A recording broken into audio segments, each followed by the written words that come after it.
Bray, John, really appreciate you both joining us today. Bray, can you describe a typical workday when you're in the field? Workday in the field, roll up on site at whatever time they would let us start working, usually 7:30. Pull out our tools, work till about 10 or 10:15, take a break for a couple minutes, work until lunchtime, and then work until quitting time at 4. And So, good family-friendly schedule for you? yep, get home. I was able to go home, hang out with my family, go out and do all the other physical activities that I want to do in the evening. And it just really relaxing. I didn't have to take anything home from work. It was just go home and forget it. And John, is there anything you'd like to add to that from the perspective of electricians or anyone that you represent? Well, what Bray said is spot on. What's great about the construction industry or any of the skilled trades or anything you learn through an apprenticeship is at the end of every day, you get to look around and say, I did that, I built that. And your feeling of accomplishment is very strong. And then you can come back and either get back to work on that same project or you get a new project the next day. So there's a lot of variety. It's not the same thing every day. It's not the same in location every day. It's something new and exciting on an ongoing basis. And like any career, there's going to be some frustrations, but that's the challenge. And that's the ability to overcome those challenges and learn something new and do something new using new technology because it changes. So it's not as if Bray's been using the exact same materials and the exact same job for the exact same thing for year over year. There's always something new and interesting because technology changes. So, John, do you think there's any kind of must-have skill to succeed in construction? I think the must-have in construction is a desire to learn. The biggest misconception is that you have to be this big hulking man. Our industry is very keen on safety, and so safety number one is don't lift anything more than 40 pounds unassisted. So we've got rigging and training and safety. So anything that's of weight. We let machines lift it. We put it on lifts. We put it on cranes, and we set it into place. So you don't have to be a Hulk, and you're not going to carry up 10 sheets of drywall up 30 flights of steps anymore.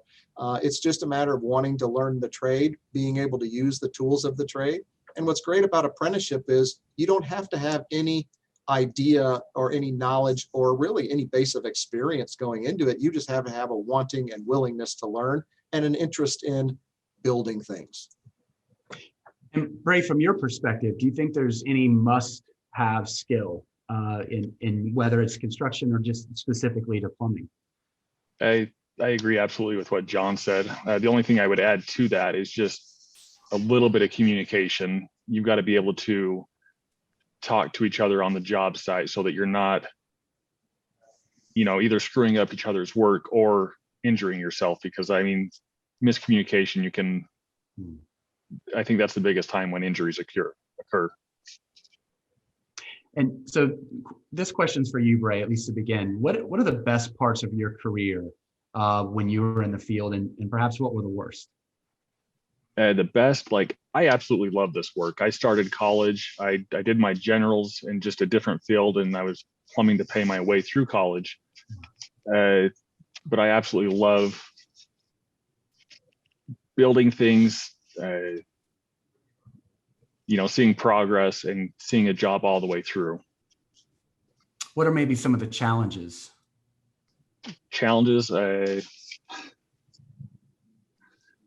You can say it, Bray. We get an occasional grumpy customer that might not be the pleasant person to work with.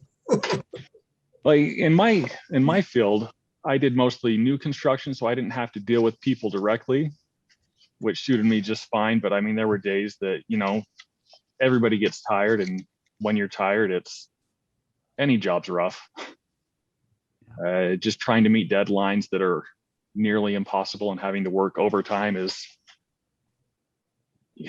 can be an issue, but you're always paid for the overtime, so it's a small benefit there. Yeah, I like what Bray said. The three biggest misconceptions in construction and or the trades are that it's dirty. that it's dangerous or it's a dead end career that, well, if I can't do anything else, then I can always do construction or I can always do manufacturing. It's not that way. It is a skill that you have to be trained for, you have to learn for, and you can grow into it. 80 to 85% of the work that you're going to do as a tradesperson is brand new construction on a new job site. And a lot of it is in at least an enclosed or climate controlled area. I mean, we're building out hospitals in some of the cleanest rooms you're ever going to be in. We're working in manufacturing spaces where, we're building out, they're manufacturing, computer chips. You can eat off the floor there. So cleanliness, yeah, every once in a while, you're going to walk through a unpaved road to get there and it's going to be a little dusty, but dirty is not really an issue. Dangerous, definitely not an issue because we focus in on safety, and definitely not dead end. You can go anywhere you can get into, you can stay and you can be a level 1 apprentice for your entire life, or you can work your way up, own your own company and set your own wage. Once you own that trade, you decide, do I want to work for somebody else or do I want to work for somebody or work for myself? What do you think is the biggest obstacle in convincing students in high school to pursue an apprenticeship? This one's for you, John. I think it's a fear of failure or a fear of trying something I've never done before, not understanding really what it is or what it entails, because the schools don't do a good job of introducing the trades, of introducing these careers. So not knowing what the path is or what it really is the biggest obstacle. Nobody wants to sign up for something that they don't do. And, when I was growing up going to school, we had middle school shop class. When my toys broke, I had to fix them. And so I knew how to use some tools, and I saw my dad take the TV to the TV repair shop.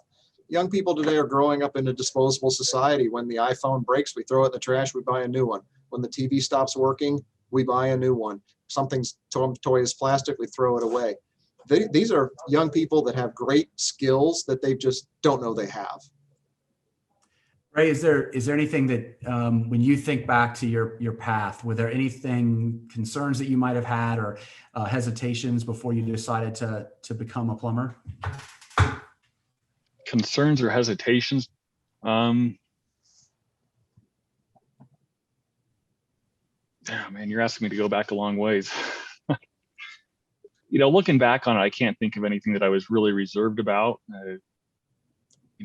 Maybe as a kid, there's the stigma that, you're a construction worker and you're just kind of a poor guy. You don't make very much money. And that's I not can see true. that it's definitely not true.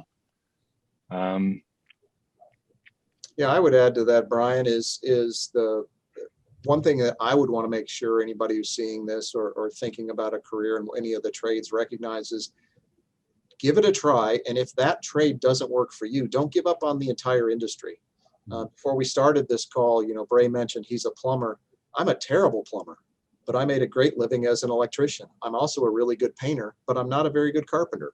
So if you start a program at an organization and you're like, I don't know that I'm really good at this, and after you've given it the old non-college try and put that effort in, then there's always an opportunity to try a different trade. Find out which one's right for you, because plumbers are different than electricians, than are welders, and we all use a different set of skills.